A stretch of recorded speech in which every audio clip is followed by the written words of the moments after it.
السلام عليكم يا حبايبي، عاملين ايه؟ كل سنه وانتم طيبين. النهارده وقفه عرفات، دي كان الراعي الرسمي بالنسبه للاكل المصريين.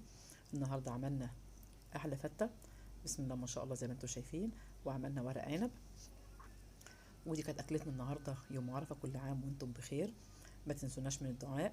ان شاء الله نخش على الفيديو ونشوف عملنا الاكله الجميله دي اللي هي الراعي الرسمي للمصريين بطريقه جميله وحلوه أوي وسهله. نخش على الفيديو ونسمي ونصلي على رسول صلى الله عليه وسلم ونبدأ.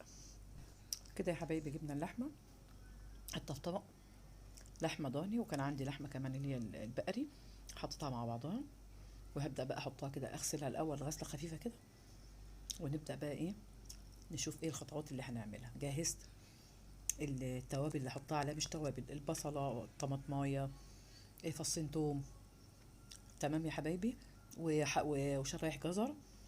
وغسلت غسلت اللحمة وحطيتها في ميه مغليه بطريقه بسيطه ما فيهاش اي حاجه. وبدات بقى احط التوابل بتاعتي، واحط البصل والجزر وفصين الثوم. لو عندك عود كزبره حطيها، بالطعم الشوربه جدا.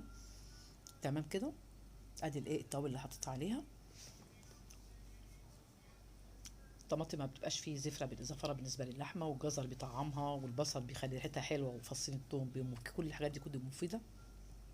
حط ورقتين لورا، حبه جنزبيل، حبه فلفل اسود، بتاع بشويه الملح، مش هنحطهم دلوقتي، هنحط الملح بعدين. وهنحط عليهم السبع بهارات. تمام كده. كده جهزنا شوربتنا.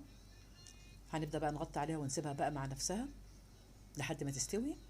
انا ما كانش عندي بصراحه كزبره، انا بحب كزبره على الشوربه جدا، بطعمها بيبقى مفيده قوي بطعم الشوربه. بس انا بقى جبت بعد كده بقى مع الخلطه اللي احنا هنعملها، جبت وحطيت برده عودين الكزبره. ما اسكتش الا لما رحت اشتريت كزبره وحطيتها على الشوربه. خلطة المحشي من ضمن برضه اكلنا النهارده يوم عرفات، ان شاء الله كل عام وانتم بخير.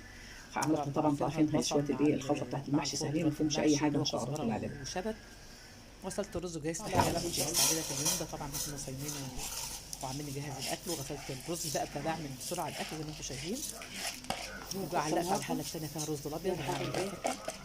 الراعي الرسمي النهارده اكلنا هنعمل النهارده فتة ان شاء وعلقت الله. عليها اهوت على الحله. بحط الاول حبه زيت واقلب فيه الرز عشان يخلي الرز حلوه ومبخره كده وجميله. واحط عليه حبه الملح الصغيرين على الكميه اللي انت على حسب الكميه اللي تحطيها. اللحمه خلاص استوت، قلبته كده لحد ما يشرب الميه بتاعته ويشرب الزيت معاه كده عشان يبقى وطفينا عليها وشكله جميل.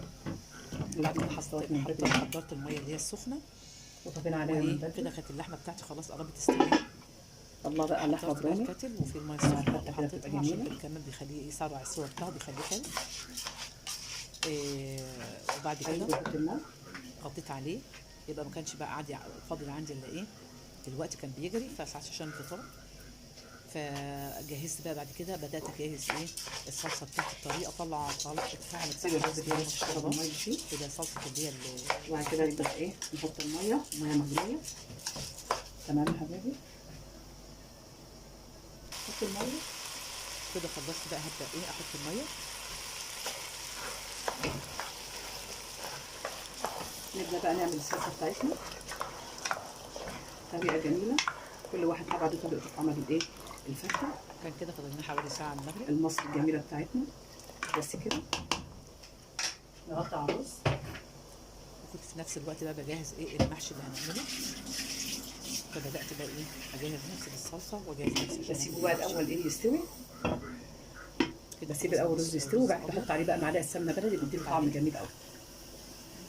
وده حبايبي برضه كان فطارنا النهارده. هنفطر بيه ان شاء الله رب العالمين. برضه عملنا حل اللي بيحب المحشي ما بيحبش الفته، عملنا حله صغنونه كده ورق عنب، وبرضه مع الرز ومع مع اللحمه ومع الفته. طبعا احنا عاملين علق بس بقى على الصلصه كده يبقى اكلنا خلص. وعملنا العصير الحمد لله. كل سنه وانتم طيبين يا حبايبي. ربنا يا رب تقبل النهارده صالح الاعمال يا رب. ما تملوش من الدعاء النهارده، من دعاء عرفه. خلصنا كده، وربنا ان شاء الله يا رب يحقق لكل انسان كل ما يتمنى. كده يا حبايبي حطيت الثوم حمرته وطشيته بالخل اهو، واحط عليه الطماطم حله.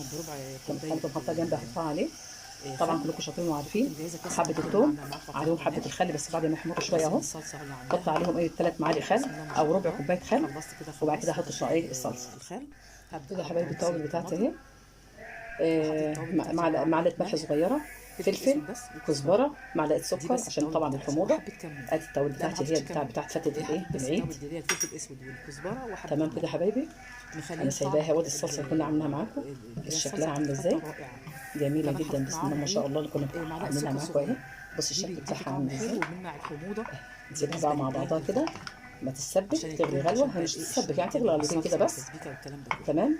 سبتها بقى زي ما شايفين. وبعد كده ايه كده الاكل بتاعنا جاهز خلاص. المحشي الصلصه اتعملت، وادي المحشي، وادي الشوربه مع اللحمه، وادي الحله بتاعت الرز كمان يعني مغطياها عشان يستوي الرز. مغطيها بايه عشان ياخد سوا مع بعض كده. الحمد لله اكلنا جاهز والعصير معمول. هنوريكم بقى التقديم بتاعنا ان شاء الله النهارده يوم عرفه. الاكل بتاعنا الجميل كل سنه وانتم طيبين. اللي هقطع بقى في العيش، قطعنا العيش اهو.